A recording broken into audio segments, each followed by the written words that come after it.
All right, man, we back. Mercy Sports Talk. Now we talking about the Detroit Lions Week 6 opponent coming off a Week 5 bye, the Jacksonville Jaguars. And low-key, the Jaguars might be somewhat dangerous. It might be a trap game for the Detroit Lions, whether it go good or whether it get to the point where, we didn't play Green Bay, New Orleans. We didn't play a few teams so far. It might be like, all right, this the one where the Lions for sure going to win. The Bears, this the game they probably gonna win if they, start the season off on a bad foot. But let's talk about them, man, for a minute. Let's start off with their free agents. Make sure you hit that subscribe button, bell icon button, share the video, check out our Detroit Lions Talk playlist for more videos like this.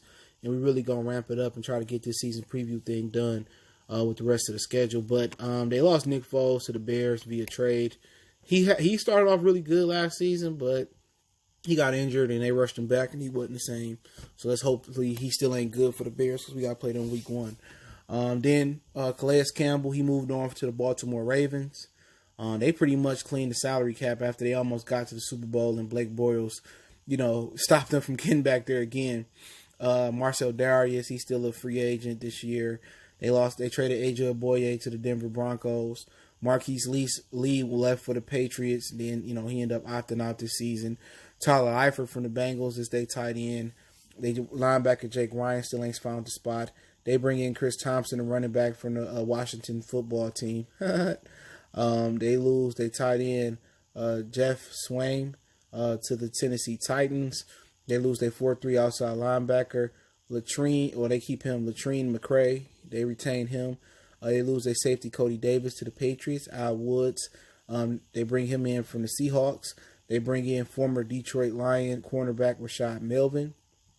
And I'm not sure if he opted out or not. I don't know. They actually bring in a quarterback that the Lions just worked out, Trevor Siemian. They got Timmy Jernigan from the Eagles. They brought him in.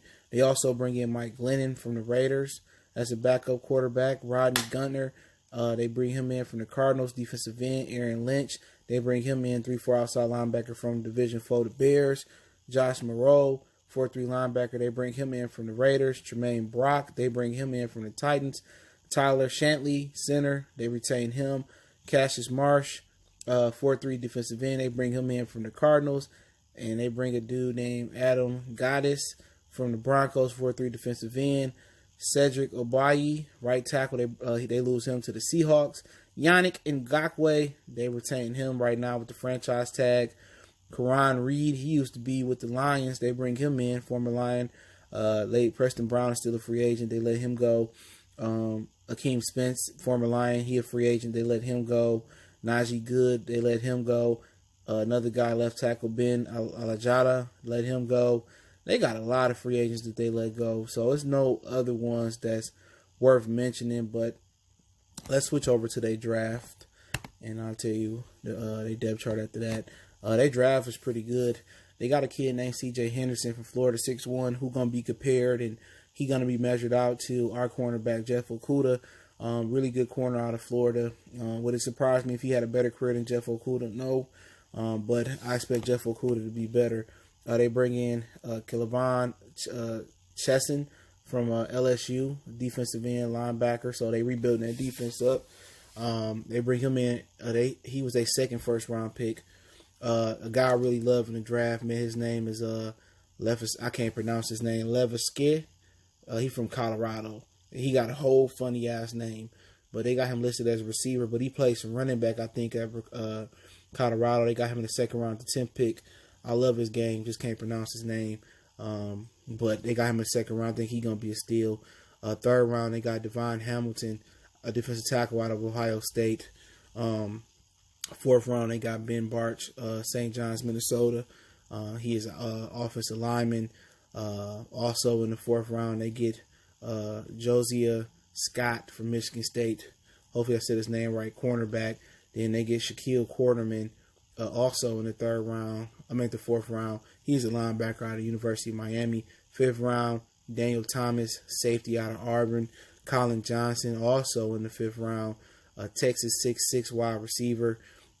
Jake Luta, quarterback from Oregon State. In the sixth round, Tyler Davis, tight end out of Georgia Tech. In the sixth round, Chris Claybrooks, defensive back, kick returner, Memphis. in the 7th round. So they had a ton of draft picks. They lost a ton of veterans, and they pretty much trying to rebuild this thing from the ground up through the draft. And I think they had a really solid draft. Really love the kid out of Colorado, and I like C.J. Henderson as well too. But looking at their depth chart, obviously Gardner Minshew is their quarterback. Chris Conley is their receiver. DJ Shark is also their other starting receiver. Those are really two good receivers. Then you add the 6'6" rookie from Texas, and then you average the kid from Colorado who can play running back as well too. They actually really got some really good weapons. D.D. Westbrook is a great weapon as well, and they really underrated. Really don't recognize a lot of people on the offensive line. Cam Robinson, I recognize him. Andrew Norwell is the left guard. Cam is the left tackle. Center is Brandon Lindier. A.J. Cann is the right guard, and Jawan Taylor is their right tackle as well. So they ain't gonna go as far as their offensive line take them. But they also got Tyler Eifert at tight end, and rookie Tyler Davis at tight end, James Oseniji at tight end. Also, obviously, Gardner Minshew. They still got Leonard Fournette, Chris Thompson as the scat back. Bruce Miller is their fullback. So offensively, if Gardner Minshew come to play and they block, they can put some points up. They got Josh Allen, obviously a guy the Lions wanted to get. Yannick Ngakoue, they got him on a trading block. He the other defensive end. Aubrey Jones and Taven Bryan are their defensive interior linemen now, since they done lost, a few guys up front. Malik Jackson, we just said the other dude's name, Calais Campbell as well too. You look at that weak side linebacker, Miles Jack. I love his game. Middle linebacker, Joe Sherbert. They brought him from Cleveland. Also, Kevon Chisholm is listed as their strong linebacker. So they up front. If they get some out them interior linemen, this team ain't that bad. I'll just say that right now. They got Trey Herndon, at one corner, and DJ Hayden, who was a former Detroit Lion, at another corner, and they got Ronnie Harrison at safety, Gerard Wilson at another safety. Also, they got C.J. Henderson there as well too. So they got some okay cornerbacks. But they defensive backfield is probably gonna be their weakness. Everywhere else they pretty solid at, man. And special teams, they got some few guys there as well too. Place kickers, Josh Lambo. Kick returners, D.D. Westbrook. Punt returners, D.D. Westbrook. Don't be surprised if the kid from Colorado don't take over. And obviously, man, to be honest, they got Timmy Jernigan too over here. Obviously, man, this team ain't that bad. I'll just go ahead and say it. This is definitely a trap game. This team has really got some talent. Their weakness is they young in the defensive backfield, and we don't know how their offensive line gonna play. But if they offensive line play and they front seven come to play and the interior of that line come to play, I wouldn't be surprised if they won the AFC South. Because ain't no pressure on them, but you got to get play from Gardner Minshew. Was Gardner Minshew not defense to see what he can do and what he can't do? Would he go out there and be able to perform? I mean, this would have been a good spot for Cam Newton to come in, because they got pass catchers, man, out there. They just got some young ones, but I like D.D. Westbrook. I like the dude out of Colorado. He is certified baller. I promise you, he was one of my favorite players in the draft. They got Chris Conley, DJ Shark. They still got Leonard Fournette, who playing for the bag. This team can be sneaky scary, man. They don't have no home field advantage, no way. So playing without fans, if they doing that in Jacksonville, is something that they used to doing every year. But this team is scary good, low key. The turnaround not going to be long for them. If they end up being a really bad team because the quarterback play not there, they get injured, and they could turn around and get a Trevor Lawrence or get a Justin Fields next year, or whoever, this team can be able to turn it around expeditiously. But the problem here is they don't have a fan base. It's been talks about them moving to London. I'm surprised they ain't tried to move to San Antonio. I know at one point the Raiders were trying to move to San Antonio, and Jerry Jones stopped all that shit. So, to be honest, man, Doug Marrone is still the head coach. Jay Gruden is the offensive coordinator. What scares me, Todd Wash is the defensive coordinator, and special teams coach is Jay DeComets, whatever his name is. What scares me is Jay Gruden, man. After everything I heard about him and watched it with the Washington football team, he is a horrible and he is a nasty player. Nasty coach. Some of the things, he just messy, and he just got another job in the NFL because his brother, his complexion give him the protection. Let's just keep it real. But Doug Marrone is an okay coach. The problem here was Tom Coughlin being a hard ass and finding black players and not finding the other white players, and that's why he no longer here. The NFLPA actually overturned an abundance of his fines. You know what I'm saying? From last year. That's why he got the can. But to be honest, this roster ain't bad. It's a trap game. If our defense don't come to play and stop the run, Fournette and Gardner Minshew on play action can really eat with some of his bigger and athletic receivers downfield.